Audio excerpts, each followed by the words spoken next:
Good morning to all my dear student once again to our 11th science physics. From our previous lectures, the resolutions of a vector, some of a student was told me, sir, please record a video as like you teaching yesterday. So on that basis, I am going to record such kinds of video. तो बच्चों कल हम लोगों ने क्या देखा था कि रिजोल्यूशन ऑफ वेक्टर यही वाला हमने पीडीएफ कल स्टडीड किया था। तो इसको क्या करेंगे, आज थोड़ा सा स्टेप बाय स्टेप इसको समझ के लेंगे हम लोग। तो चलो सबसे पहले क्या कर लेते हैं हम लोग, रिजोल्यूशंस ऑफ वेक्टर क्या है इसको समझने के पहले हमें समझना पड़ेगा कि कंपोनेंट्स क्या होते हैं।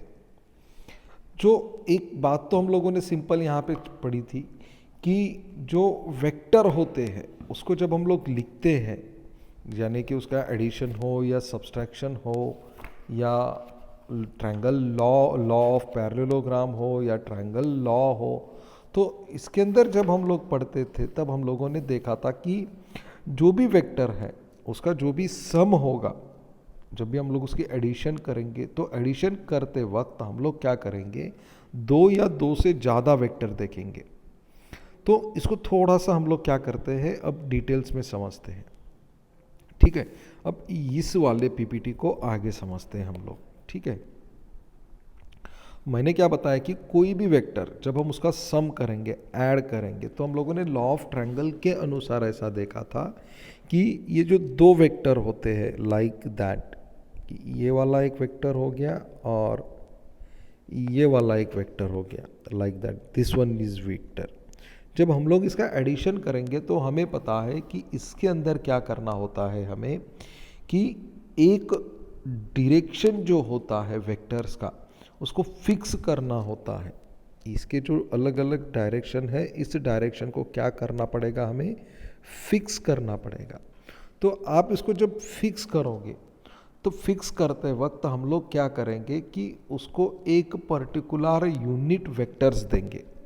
हम लोगों को समझने के लिए हम लोग क्या करेंगे, यहाँ पे मानो कि हम लोगों ने तीन वेक्टर लिए, एक ले लिया v1, दूसरा ले लिया v2 और तीसरा जो है वो ले लिया हम लोगों ने v3। मानो कि ये तीन वेक्टर हम लोगों ने लिए हैं।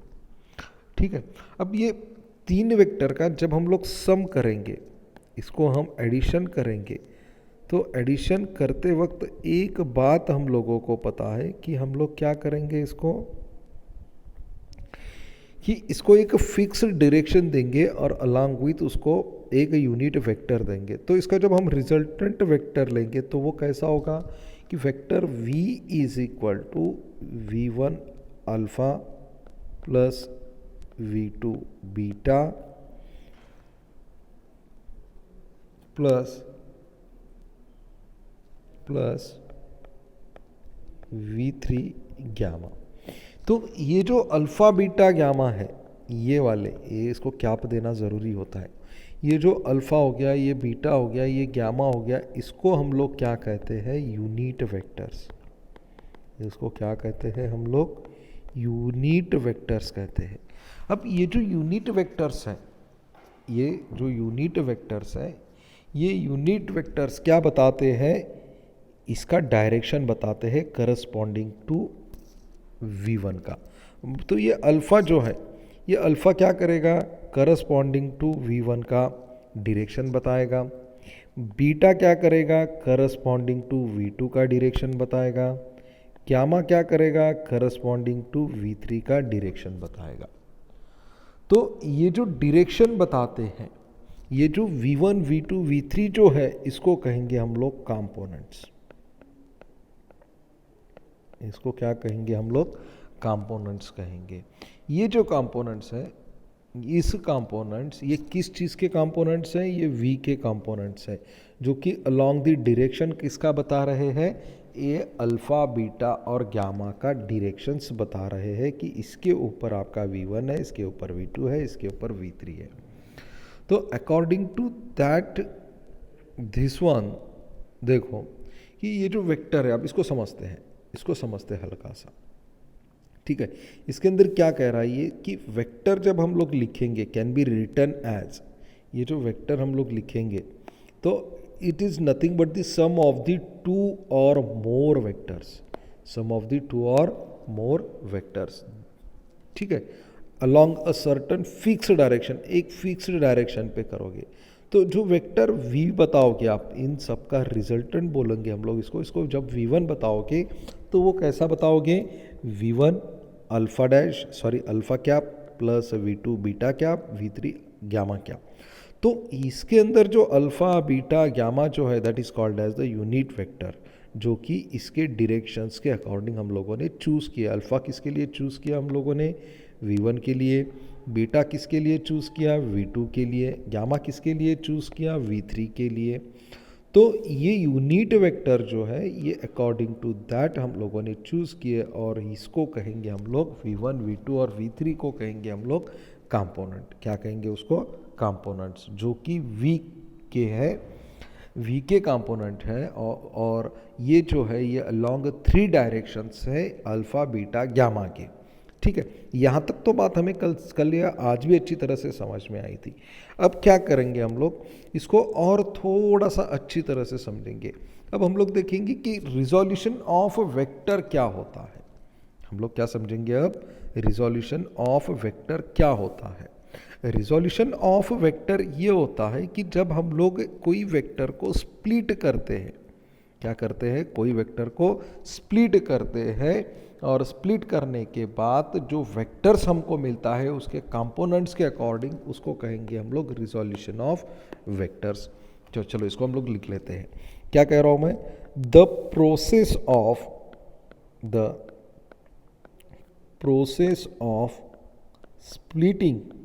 splitting the process of splitting a given vector दिए हुए वेक्टर को स्प्लिट करने की process into its components that is called as the resolution of vector. इसको क्या कहेंगे हम लोग, रिजोल्यूशन ऑफ वेक्टर कहेंगे। इसको क्या कहेंगे हम, resolution of vector. The process of splitting a given vector, splitting करने की जो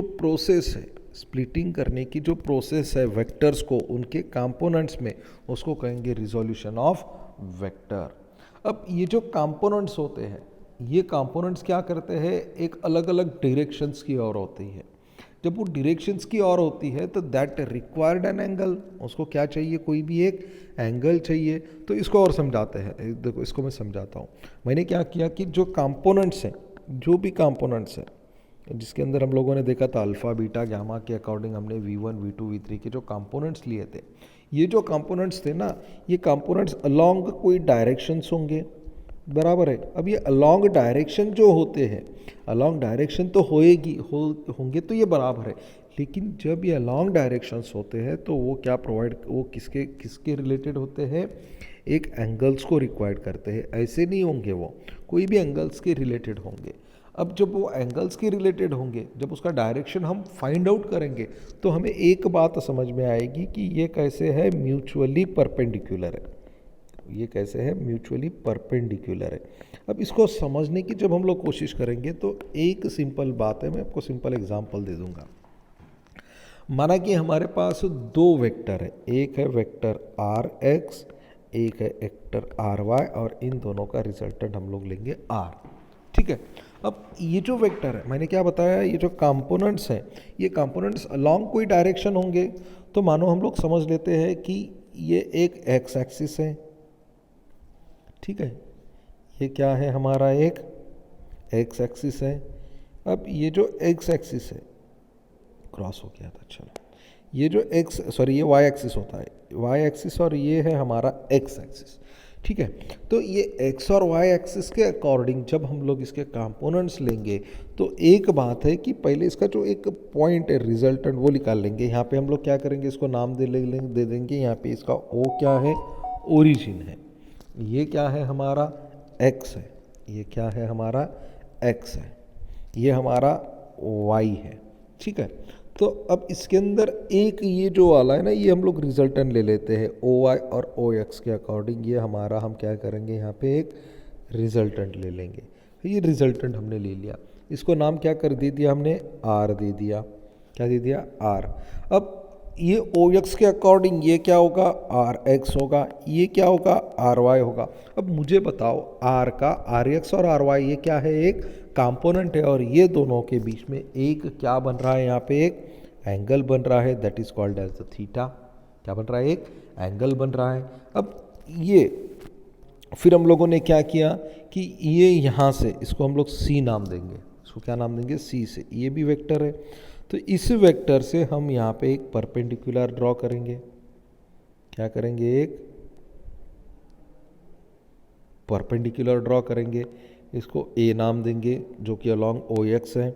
दूसरा एक परपेंडिकुलर लेंगे हम यहाँ पे, क्या लेंगे, दूसरा एक परपेंडिकुलर लेंगे यहाँ से एक्स है, जो कि अलोंग ओ वाई होगा, अलोंग ओ वाई होगा।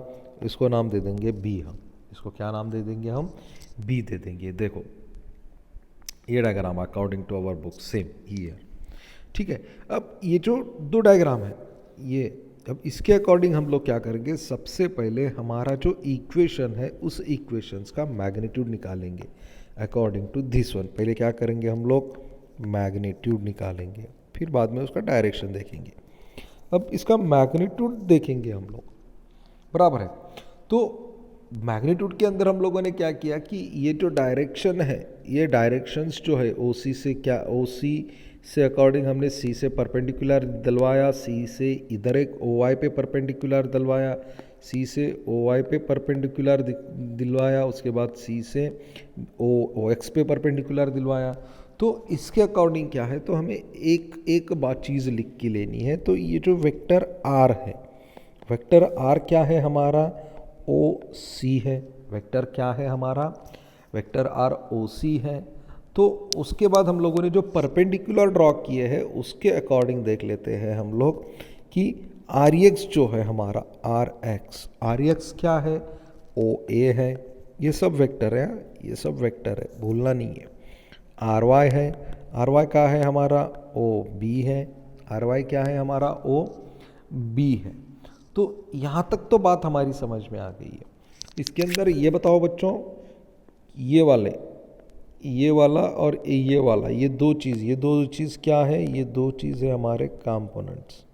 ये दो चीज़ क्या है, हमारे कंपोनेंट्स है।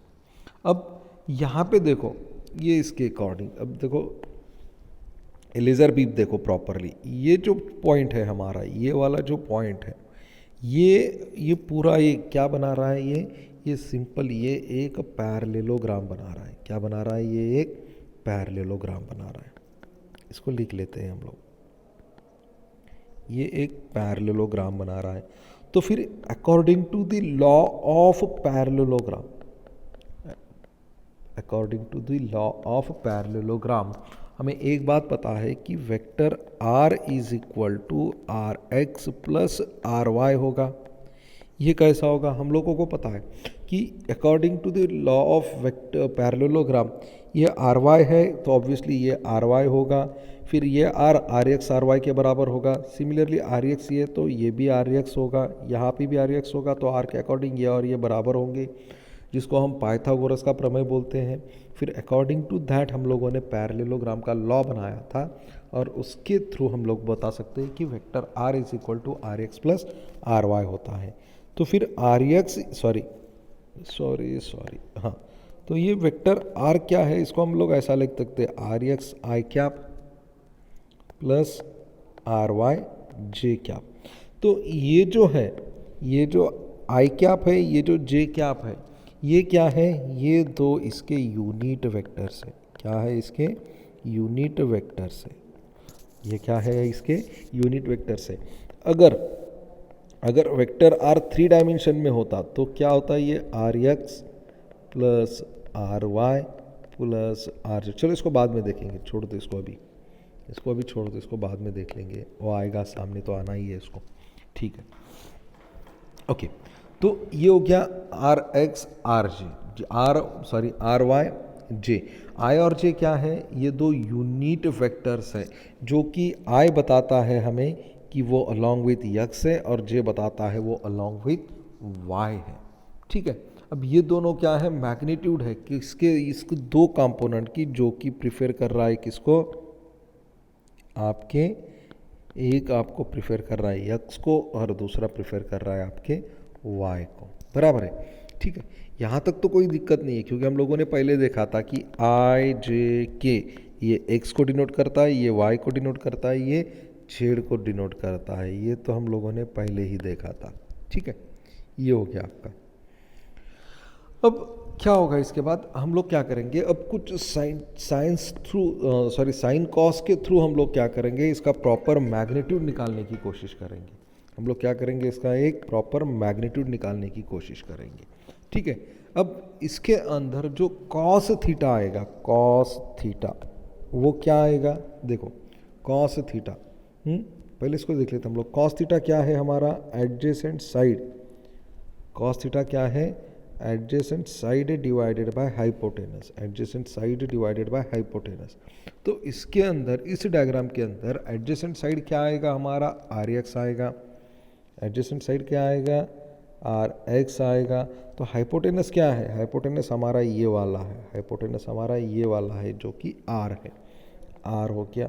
तो इसको मैं ऐसा लिख सकता हूँ क्या, R X is equal to R cos theta, R X is equal to R cos theta. ये ध्यान में रखना है हमें बच्चों, ये हमें ध्यान में रखना है। हमने क्या किया, ये जो आर है, ये आर को हमने इस साइड ले लिया, जो कि यहाँ पे डिनोमिनेटर में, यहाँ पे जाके किस में आएगा, न्यूमरेटर में आएगा, तो R X is equal to R cos theta हो गया। ठीक है, अब हम लोग साइन थीटा देखेंगे, हम लोग क्या देखेंगे, अब साइन थीटा देखेंगे। अब साइन थीटा क्या है, सिंपल, हम लोग अब देखेंगे साइन थीटा। साइन थीटा क्या है, साइन थीटा है हमारा R Y divided by R, R Y divided by R. क्यों, क्योंकि साइन थीटा क्या बताता है, ये यहाँ पे साइन थीटा बताता है opposite side divided by hypotenuse. Opposite side हमारी ये आर वाई थी, देखो अपोजिट साइड ये आर वाई थी, तो इसका मतलब ये भी आर वाई होगा, ये अपोजिट हो गया, और हाइपोटेनस हमारा आर है। तो सिमिलरली क्या हो गया, ये R Y divided by R. तो क्या करो, इसको सेम आर को इस साइड ले चलो, आर को इस साइड ले चलो, क्या होगा फिर, R Y is equal to, एक सेकंड है, चलो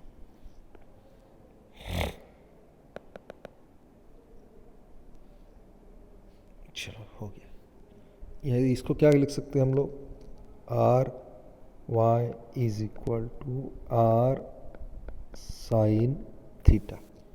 ठीक है, अब ये जो हम लोगों ने बताया था, ये जो हम लोगों ने बताया था, ये हो गया हमारा प्रॉपर, यहाँ पे देखो इसको भी ध्यान में रखो। अब ये हो गया R X is equal to R cos theta और R Y is equal to R sine theta. इसको नंबर दे दो, इसको एक नंबर दे दो, इसको दो नंबर दे दो। अब क्या करो, इसको भी स्क्वायर करो, इसका भी स्क्वायर करो, और दोनों का एडिशन करो। इसको भी स्क्वायर करो, उसको भी स्क्वायर करो, क्या होगा, R X square plus R Y square. ये हो गया इसका एल एच एस, ये हो गया इसका एल एच एस। अब आर एच एस को करो, R square cos square theta plus R square sine square theta, बराबर है। तो इसके अंदर ये देखो एक चीज़, यहाँ पे आर है, यहाँ पे आर है, यहाँ पे भी आर का स्क्वायर है, यहाँ पे भी स्क्वायर है उसका, तो ये चीज़ कॉमन निकाल लो। क्या होगा, R square is equal to cos square theta plus sine square theta. और according to mathematics, sine cos के रूल्स के हिसाब से ये जो sine square theta cos square theta का एडिशन कितना आता है, ये दोनों का जो एडिशन है, ये एडिशन 1 आता है। तो इसको कैसा लिखेंगे बच्चों हम लोग, इसको सिंपल लिखेंगे, R X square plus R Y square is equal to R square into 1। तो आर स्क्वायर इंटू 1 क्या होगा, 1 ही होगा। तो इसको मैं डायरेक्ट लिख लेता हूँ, ये डायरेक्ट लिख लेते हैं हम लोग आर स्क्वायर। ठीक है, तो ये हो गया आर स्क्वायर। ठीक है, अब इसको क्या करेंगे, इस स्क्वायर को इधर ले लेंगे तो क्या होगा, वो स्क्वायर रूट में जाएगा। r is equal to root of root of R X square plus R Y square. ठीक है, तो ये हो गया आपका, यहाँ पे मैग्नीट्यूड आ गया, यहाँ पे क्या आ गया आपका, ये मैग्नीट्यूड आ गया। ठीक है, अब ये मैग्नीट्यूड हो गया ये, लेकिन मैग्नीट्यूड किस चीज़ का हो गया, 2 डायमेंशन का। अगर सिमिलरली 3 डायरेक्शन का अगर होता तो इसको हम लोग कैसा लिखते हैं, इसको सिंपल है, 3 डायरेक्शन का होगा तो R X square plus R Y square plus R Z square होता, तो ये होता आर स्क्वायर। तो इसका मैग्नीट्यूड कैसा लिखना है ये मुझे कमेंट्स करके बता दो आप। ठीक है, अब क्या करेंगे, इसका डायरेक्शन निकालेंगे हम लोग। मैग्नीट्यूड तो हो गया, अब हम इसका निकालेंगे डायरेक्शन। ठीक है, अब हमें निकालना है इसका डायरेक्शन। क्यों, क्योंकि ये कौन सी क्वांटिटी हमारी, वेक्टर क्वांटिटी। कौन सी क्वांटिटी है, वेक्टर क्वांटिटी। तो अब डायरेक्शन निकालना है इसका, तो डायरेक्शन के वास्ते सिंपल हम लोग क्या करेंगे, टैन थीटा लेंगे। क्या लेंगे, टैन थीटा। सिंपल है, टैन थीटा। कहाँ है टैन थीटा, देखो टैन थीटा क्या होता है, opposite side upon adjacent side. Opposite sides upon adjacent side बोले तो this one divided by this one. बोले तो ये क्या था हमारा, इधर का ये ऐसे डायग्राम है ना, हमारी डायग्राम हमारी ऐसी है, ये पैरेललोग्राम ऐसा है हमारा। ठीक है, ऐसा पैरेललोग्राम है ना हमारा। तो ये हमारा आर वाई है तो ये भी आर वाई होगा, ये आर एक्स है तो ये भी आर एक्स होगा, बराबर है। तो क्या कह रहे हैं ये लोग, अपोजिट टैन थीटा कहाँ है, अपोजिट साइड कौन सी है, ये R Y divided by adjacent side कौन सी है हमारी, आर एक्स है। तो हम लोग क्या लिखेंगे, tan theta is equal to R Y divided by R X. ठीक है, तो इसको इन्वर्स कर लो, एंगल निकालना है, डायरेक्शन निकालना है, तो ये हो गया tan inverse divided by R Y divided by R X. R Y divided by, इसको थोड़ा सा प्रॉपरली लिखते हैं हम लोग,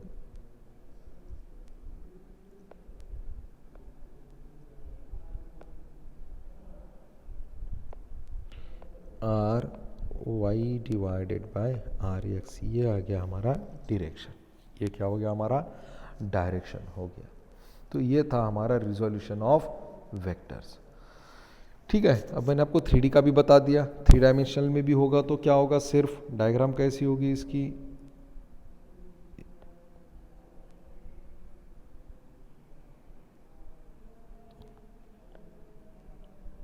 लाइक दैट डायग्राम होगी। ये आपका y होगा, ये आपका x होगा, ये आपका z होगा। ठीक है, ये आपकी ओरिजिन होगी। तो इसके अंदर क्या होगा कि ये जो कंपोनेंट्स है आपके, i होगा R X plus R Y J होगा प्लस आर जेड के होगा, like that is equal to R होगा, बराबर है। तो ये आप लोग कर सकते हो इतना। ठीक है, अब इसके अंदर एक कंडीशंस क्या है आगे की, जो मैं आपको बताता हूँ। इफ 2 वेक्टर्स आर इक्वल, अगर 2 वेक्टर्स इक्वल्स है तो उसके करस्पॉन्डिंग कंपोनेंट्स भी क्या हो गए, इक्वल हो गए। देखो ये बहुत इंपॉर्टेंट है बच्चों, ये ध्यान में रखना है। ये यहाँ पे देखो, इसको यहीं पे समझाता हूँ मैं। ठीक है, ये क्या कर रहा है, इंपॉर्टेंट है ये, इसको हम लोग यहाँ पे इंपॉर्टेंट लिख देते हैं ऐसा। ठीक है, चलो अब इसके अंदर क्या कह रहा हूँ मैं, इफ 2 वेक्टर्स आर इक्वल, अगर 2 वेक्टर इक्वल है, it means that their corresponding components are also equals, उसके करस्पॉन्डिंग कंपोनेंट्स भी इक्वल होते हैं। अब इसको सिंपल तरीके से समझते हैं हम लोग। अगर मानो 2 वेक्टर है, एक है वेक्टर ए, दूसरा है वेक्टर बी, सॉरी, एक वेक्टर ए है, दूसरा वेक्टर बी है। ये वेक्टर और ये वेक्टर दोनों कैसे हैं, इक्वल वेक्टर है, दोनों कैसे हैं, इक्वल वेक्टर है। तो पहले क्या कर लेंगे, इसका कंपोनेंट लिख लेंगे, इसका कंपोनेंट लिख लेंगे, A X I plus A Y J plus A to A Z K. ये हो गया ए के रिलेटेड, ये किसके रिलेटेड हो गया, ए के। अब बी के रिलेटेड देखते हैं हम लोग, B x I plus B Y J plus B Z के। तो इसका मतलब क्या हो गया, ये आई कंपोनेंट, ये आई कंपोनेंट के जो 2 वेक्टर्स है ए एक्स और बी एक्स, ये दोनों सेम होंगे, ये वन ये ए एक्स बी एक्स, सिमिलरली ए वाई बी वाई सेम होंगे, और सिमिलरली ए जेड बी जेड भी क्या होंगे, इसके सेम होंगे। ये बात ध्यान में रखना है बच्चों। ओके, इसलिए तो हमने क्या लिखा लास्ट में, डोंट फॉरगेट। इसलिए तो हमने क्या लिखा लास्ट में, डोंट बी फॉरगेट। इसको भूलना नहीं है। अगर कोई भी दिक्कत होती है तो हमें बता दो, हम फिर से ले लेंगे इसको, फिर से समझेंगे हम लोग। ओके, फिर से समझने की कोशिश करेंगे। इजी है और इसको और इजी बनाने की कोशिश हम लोग करेंगे। ठीक है, ये हो गया आपका रिजोल्यूशन ऑफ वेक्टर सर्कल। क्यों नहीं बन रहा है भैया, छोड़ो जाने दो। ओके, सो गाइस, कुछ भी दिक्कत हो तो बता देना। ये जो है ये पूरा का पूरा याद कर लो, इसको भूलना नहीं है, इसको ध्यान में रखना है। Don't be forget it. और आई थिंक गुड न्यूज़ आपके लिए, 21 तारीख से हमारे यहाँ के सब कॉलेज स्टार्ट हो रहे हैं। So enjoy your day and have a nice day बच्चों। Bye bye.